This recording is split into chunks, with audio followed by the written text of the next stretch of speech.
This video demonstrates the simplicity of a Vaillant commercial cascade rig assembly, showing the adaptability and versatility of the product range available, which is suited to systems of 1 to 8 boilers. The commercial rig will arrive with all of the boxes usually on a large single pallet. It is easily maneuvered using a pallet truck or small forklift truck, and the various parts of the rig are organized into section-specific boxes. Boilers and additional accessories such as plate heat exchangers, low-loss headers or flue systems will arrive on separate pallets. Using the box labels, all rig parts should be cross-checked against the Vaillant commercial rig brochure to ensure all parts have been delivered. The first step in the process of building the rig will be to assemble the basic frame. This is comprised of the 2 sidebars, the pipe support brackets shown here already fitted with adjustable feet, and the cross members that the boilers will eventually be fixed to. The top cross member can be fitted in one of 2 positions, depending on the size of the boiler that you're fitting. In this instance, we'll be securing the bar in its lower position to accommodate an 80 to 120 kilowatt boiler. For a 46 to 65 kilowatt boiler, use the top bar positioning. Once the cross member has been aligned in the desired position, simply push it into the left-hand sidebar of the frame and secure in place using the supplied bolts. This is then repeated on the right-hand sidebar to create a joined frame. Now that the main assembly for a single or dual boiler rig has been completed, there are options for additional sections to be added in the case that more boilers are required. The next step in assembling the frame is to add the pipe support brackets. Both of these parts are identical and will be fitted to opposite sides of the frame. The left-hand support will be fixed to the outside of the frame bar, and the right-hand support will be fixed to the inside. Once the pipe support brackets have been secured, the frame is ready to be stood up. Until the pipes are in place to balance it, the frame will have a tendency to tip backwards. Optional back feet can be added if the boiler is going to be freestanding in the middle of a room, or simply pushed backwards to lean against a wall whilst the pipes are fitted. Once the frame is stable, either against the wall or with the additional back feet, the gas manifold is fitted. Ensure the longer stub is facing upwards and the short stub facing to the rear. Be sure to use the supplied gaskets within the flanges before securing the bolts. The end of the pipe can be sealed with the blanking flange and secured in place by tightening all of the bolts. The opposite end should also be secured in place, but this is a temporary measure until the pipework is connected to the final gas supply pipework. The next items to be fitted are the flow and return pipe headers. These are marked clearly with red and blue stickers that correspond to the position that they should be fitted to on the frame. The return header is the first to be fitted and will sit in the lower space on the rig. As with the gas manifold, use the gaskets and blanking flange for this part of the assembly. Once the return header has been secured, the flow header is fitted in the space above it, again using the gaskets and blanking flange. Once the pipes have been fitted, the next step will be to hang the boiler.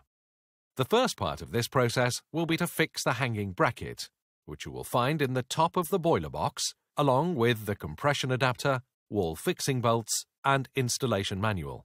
After removing these parts from the top of the box, pull the zip tabs that are situated on the side of the box in order to get access to the boiler itself easily and conveniently. Remove the additional installation parts from the polystyrene supports on the bottom of the boiler and stand it upright.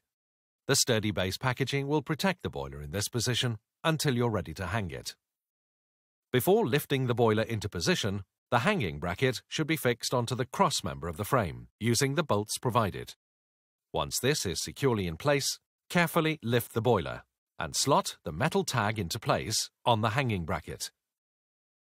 After checking that the boiler is properly placed, the polystyrene can be removed from the bottom of the unit. Now that everything is in place, the frame can be leveled using the adjustable feet on the frame. Using a spirit level for a guide, simply turn each bolt until the rig is level on either side. Now that the boiler is in place, you can fit the pipework that is needed to connect the boiler to the headers that were fitted earlier. The gas pipe is fitted first, with a suitable sealant applied to the threads. The compression adapter and offset gas pipe should be fitted to the gas isolation valve as shown.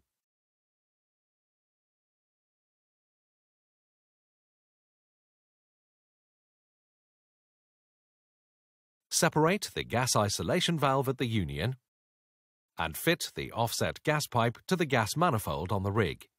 Then, fit the compression adapter to the boiler gas pipe, aligning the offset gas pipe and the union. Tighten as necessary. The under-boiler parts are supplied as follows: the return and flow pipes, compression adapters, the return and flow isolation valves, the pump group, pressure relief valve, and the insulation, provided in 3 separate parts. Fit part 1 of the insulation to the pump, offer the pump and insulation up to the boiler, and fit to the boiler's 1 1/4 inch union. Fit the return isolation valve and return pipe to the manifold with 1 1/2 inch union. For cascade rigs, the alternate expansion vessel connection must be capped off. Fit the flow pipe and part 2 of the pump insulation to the boiler flow 1 1/4 inch union shown here with pressure relief valve fitted. Repeat the procedure to install the flow isolation valve and flow pipe. Fit the condensate trap to the boiler using the clip provided. All safety valve and condensate traps should be connected to a suitable drain. The pump wire now needs to be routed into the boiler.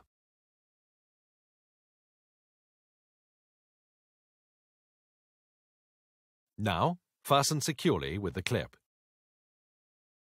Now the rest of the underboiler insulation can be fitted.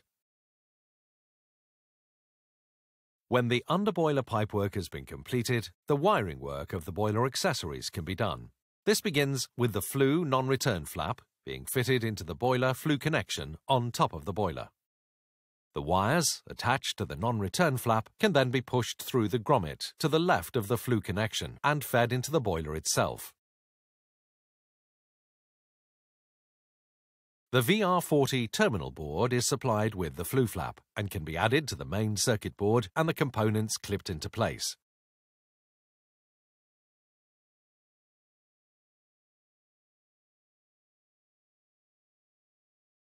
At this stage, the pump wiring can also be connected to the circuit board. At a later stage, the mains wiring, E-bus, and additional accessories can be wired in. When this is completed, the front panel of the circuit board can be refitted. You will then be ready to begin the process of fitting the flue to the boiler. Begin by inserting the angled bracket into the top of the frame. This will slot in easily and shouldn't require much effort. Using the bolts supplied, fix the claw-shaped flue support bracket into place. The height, angle, and grip width of this support bracket can be adjusted to fit the flue as necessary. The first section of the flue to be added to the main assembly is the 110mm elbow that fits into the non-return flap. The 2 larger pipes can then be lubricated with the water-based lubricant supplied and inserted into each other to form a larger, airtight flue pipe. Grease or silicone must not be used to lubricate the flue seals.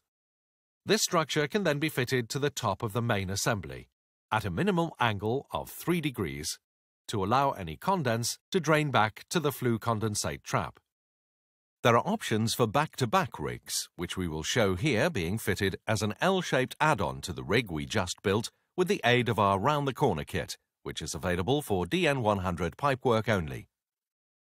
The additional components supplied with a back-to-back rig are longer flow and return pipes, a gas pipe extension, rear support feet, and the non-return flap. The first step in connecting the 2 assemblies is to add the round-the-corner pipes at the back of the 2 rigs. The ends of the flow, return, and gas pipes that were temporarily bolted earlier in the main assembly can be securely fastened once the 90-degree flow, return, and gas pipes are all in place. The flues are connected next with the addition of all necessary pipework and supports for the cascade flue system. You now have the choice to use the plate-to-plate heat exchanger to give complete system separation. This is the recommended method, especially if connecting the new boilers to an older, existing system that may be contaminated by corrosion. Or, as an alternative to this, a low-loss header can be used, in which case it is essential that the full system water contents are cleaned and fully inhibited to prevent corrosion debris from entering the boiler.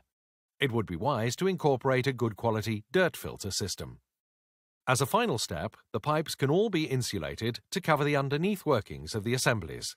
This should be done starting with the low-loss header and working around, so that the insulation pieces slot together easily.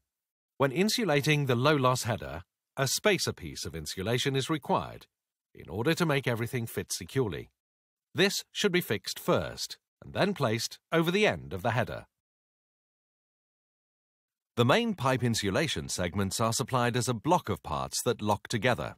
To fit these, place pieces 1 to 3 onto the back of the pipes and lock together. Then add the fourth front piece and final pieces to the flow and return pipes.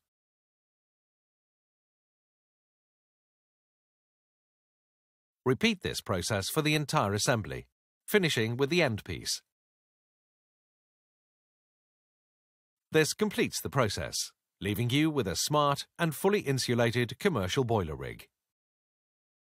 Once the installation is complete and the system is filled and tested, the boiler will need to be commissioned by a qualified engineer and the results to be recorded in the benchmark logbook. This can be done by affixing one of the serial number stickers to the logbook of each boiler on the rig. The boiler warranty can now be registered at www.valentcommercial.co.uk. For more information or to speak to a member of the commercial sales team, please contact Valent on 0845 602 0262.